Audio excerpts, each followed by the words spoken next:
Alors, je vais faire une communication animale avec une magnifique chienne et je t'explique comment je m'y prends. Donc du coup déjà, il y a plusieurs choses à faire, mais moi je m'ancre, je me pose. Si ressens que j'ai besoin de me nettoyer énergétiquement, je le fais. Et je crée cet espace cocooning. Donc déjà, je prends mon cahier de notes, puisque je canalise mieux en écrivant, je reçois des messages beaucoup plus profonds de l'animal, beaucoup plus justes, et donc je souhaite aller là-dessus. C'est ma façon à moi, voilà, c'est ça qui résonne pour moi. Et puis, j'allume une bougie.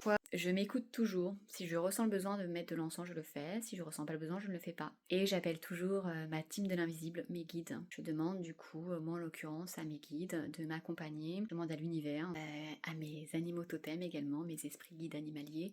Je leur demande de m'accompagner dans cette communication animale, de m'aider à être un canal pour retranscrire leur message. Également, je leur demande de me protéger, de protéger cette communication animale. Voilà, donc ça c'est un peu, je dirais, la base, une à toutes mes interventions.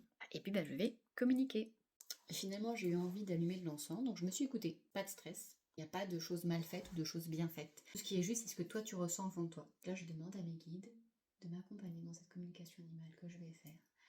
Avec Mulan, je vous remercie de recevoir ces messages, de me protéger, de protéger mon foyer. Merci à mes animaux totems également de m'accompagner. Merci, merci, merci. Donc sur mon cahier, je vais noter les informations qui m'intéressent. Donc le nom de l'animal, son âge, vraiment le nom de ses gardiens, puisque tu viens toujours de la part gardien. Tu viens pas comme ça parler de l'animal de façon intrusive. Et de toute façon, l'animal peut toujours te dire non, casse-toi, j'ai pas envie de te parler. Voilà, c'est fait. Ça m'est jamais arrivé, mais ça doit surprendre. Et enfin, je vais noter là sur mon cahier les questions que l'humain veut poser à son animal et surtout les messages. Et je prends toujours les messages que l'animal transmet également. Donc je vais faire tout ça.